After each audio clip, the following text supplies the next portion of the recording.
In response to a study on the possible establishment of a trade union law, the government has argued that employees' rights could be protected even without its presence. Some lawmakers and the Macau Federation of Trade Unions say they disagree, however, claiming that employees are still at a disadvantage given the employer-employee relation. A study into the conditions needed prior to the discussion of a possible trade union law has been completed. The study was carried out by an independent third-party group entrusted by the Standing Committee for the Coordination of Social Affairs. It suggests the government gradually improve local labor policies, starting with the easiest bits. Despite the absence of a trade union law in Macau, the government has stated it believes the current laws are adequate in protecting both employers' and employees' rights. The Macau Federation of Trade Unions disagrees, however. They believe although the current laws grant employees the freedom and right to participate in trade unions, these rights could sometimes be encroached on indirectly. In the past, some leaders of the trade union might have been targeted by their employers and were transferred to other positions due to their participation. When I join a trade union and become a person in charge, employers could directly target these employees via unreasonable dismissal. Lawmaker Pereira Coutinho insists that the implementation of a trade union law is a requirement listed in the Basic Law, and the motion has been put forward 10 times by lawmakers. He believes employees are still at a disadvantage under the current labor laws. Frankly speaking, nowadays or in the past 20 years, which employee has the courage to propose benefits? Which employees are bold enough to suggest that to their employers? We haven't seen anyone who is bold enough to represent the employees to suggest simple things such as salary adjustments in order to safeguard their purchasing power.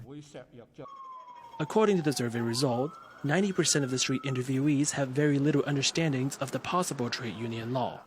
A representative from the Macau Chamber of Commerce says he believes there is no urgency in establishing the law and instead called for better promotion and education work on the topic. When educating them about their rights, we must also let them know their responsibilities, including employment rights and employment responsibilities. This is bilateral. The vice president of the Chamber's board of directors also emphasized the low unemployment rate amid the COVID-19 outbreak, indicating there is empathy between employers and employees. He says he believes that at the current stage it is best to focus resources on epidemic prevention work and economic recovery plans.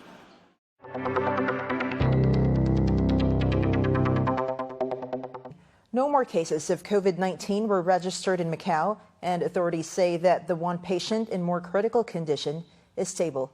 In addition, 2 more hotels that had been in use for medical observation have already been emptied and are undergoing cleaning and disinfection. At the Daily Health Bureau press conference today, the authorities assured that there have been no new confirmed cases of COVID-19 in Macau for 5 consecutive days, with total cases kept at 45. The Bureau says there are still 32 patients being treated in isolation at the moment, of which the 18th patient is in more critical condition. Her current clinical condition is stable, but a low level of oxygen is needed. The 18th patient's current clinical condition is stable, and she only needs a low level of oxygen. The other patients are in good condition. One of the patients needs a low level of oxygen, but the condition is stable. We have had a total of 45 patients, and we only have 1 critical condition patient, which means that about 2.2% of the patients were in critical condition. The ratio is pretty low, and until now we recorded 0 deaths. So far, 13 people have been discharged from the hospital. Also, to the local journalists raised concern on the matter of the charge. According to the law, there are 2 situations in which non-residents can be conditionally exempted from part or all of the medical expenses, which is based on their economic status or in the public interest. However, the government said today that there has no plan to waive medical expenses on the condition of public interest. Also, the Health Bureau said that so far there have been 4 cases of Macau residents diagnosed with coronavirus overseas, including 1 in Beijing, 1 in Shanghai, and 2 in Guangzhou. Authorities said 1 of the Macau residents in Guangzhou has been discharged. In addition, 2 more hotels in Macau are no longer used for medical observation. These are the Grand Harbour Hotel and the Royal Dragon Hotel. The Tourism Bureau said the facilities have already been emptied of guests and that after cleaning and disinfection, the hotels will be reopening to the public. At the moment, there are only 4 hotels still being used for medical observation, with authorities saying they are currently assessing the situation to see which hotels to reserve for future medical observation needs. There are still guests in the remaining 4 hotels. We are estimating the situation. It is expected that there will not be more hotels needed for medical observation temporarily. But we will reserve some hotels for future medical observation needs. How many do we need in the future? It's hard for us to have an exact number. She added that the authorities have so far received requests from 24 Macau residents in Hong Kong for help, while 2 people have returned to Macau and 7 of them have provided proof and returned to Macau in between the 14th and 17th of this month. In addition, the police stated that yesterday about 11,000 people entered and exited Macau, including 10,300 Macau residents and 600 visitors.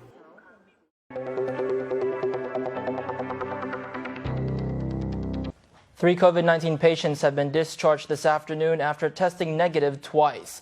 The public hospital, meanwhile, states that the current test kits are only reserved for specific individuals.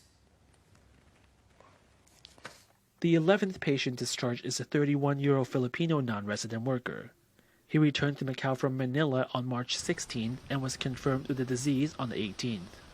After receiving treatment for 26 days, the patient is deemed appropriate to be discharged. His total treatment fee amounts to 18,000 patakas. The 12th patient discharged is a 27-year-old local man. He arrived in Macau on March 25th from New York City and remained at the hospital for a total of 19 days. Meanwhile, the 13th patient discharged is a 47-year-old Spanish tourist. He arrived in Macau on March 16th from Spain after making layovers in Russia and Beijing. He stayed at the hospital for a total of 28 days and will be billed 44,000 patakas for his treatment. All 3 patients have been tested negative twice, Thursday and Saturday, respectively, and will be arranged to undergo a 14-day recovery quarantine period at the Public Health Clinical Center. According to health authorities, Macau's hospital has mainly prescribed 2 types of drugs in treating COVID-19 patients, those that are typically used to treat AIDS and malaria. He believes these 2 drugs have been effective in facilitating patients' recovery. But to be on the safe side, patients must be asymptomatic and maintain a continuous negative test results before proceeding to the second recovery stage. We don't just look at the recovery process when considering discharges. We have to also look at the duration of the blood test. Based on recent cases, it takes 3 to 4 weeks to maintain a negative test result, so we're not rushing to shorten their hospital stay. Of course, some symptoms do recover quickly, or maybe some do not show obvious symptoms at all during the whole process. But to be safe, patients must maintain a negative test result before proceeding to the second stage of recovery. On the other hand, the medical director clarified that the current test kits are only reserved for suspected and confirmed patients, close contacts, and returnees from region of high incidence. But private companies are now preparing to provide third-party blood test services to regular residents in Macau. He said authorities would extend their support for enterprises that are deemed qualified.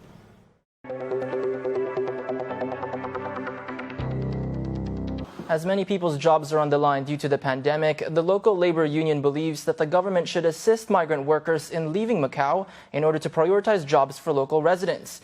Meanwhile, a business association is calling on the government to roll out more plans to stimulate Macau's economy. The Macau economy is hugely impacted by the COVID-19 outbreak, which is also threatening the job security of many. In the past 3 months, the Labor Affairs Bureau established 291 cases of industrial disputes involving 567 people. Among these cases, the employees were mainly working in the hotel or catering industry. The Macau Federation of Trade Unions said it has also received inquiries from workers who were asked to take no-pay leave or were unable to find their employers. Most of these workers are from the tourism-related industries. In some cases, complaints were not unable to find their employers, thus unable to get a letter of dismissal. This means that they are not eligible for the employment allowance. In other cases, when local workers were asked to take no-pay leave, their non-resident colleagues are still being asked to go to work. The vice president of the union said the government should optimize the access mechanism for non-resident workers. The government should not only consider the grassroots, but should also understand the unemployment situation of the entire society and the jobs these people are looking for. Implementing the exit mechanism for non-resident workers, some jobs should be given to locals instead. This is a more suitable practice. Meanwhile, a business association said some entrepreneurs had lost direction in their business development due to COVID-19 outbreak. It predicts that industrial relations will deteriorate if the pandemic continues for a longer period. The group has suggested that the government rolls out more measures to stimulate the economy, such as organizing events like a shopping festival.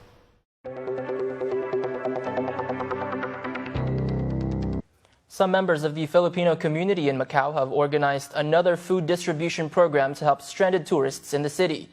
The Filipino Community Alliance in Macau, or PhilCam, has initiated the distribution of free food to their fellow nationals affected by the travel restrictions due to the COVID-19 pandemic.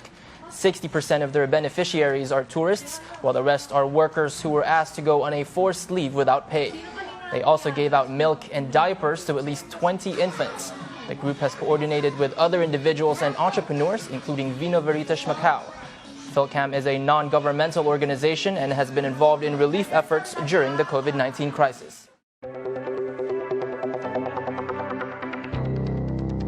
Filipinos who were terminated from their employment in Macau have today sought assistance from the Philippine Labor Office here.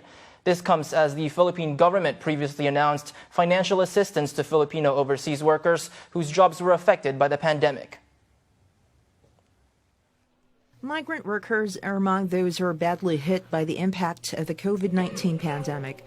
While many businesses were forced to shut down, many of their employees were also left with no job security.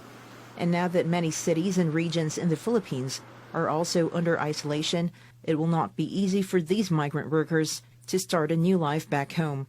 Today, many of them went to the Philippines Consulate General's office to avail of their government's financial assistance program.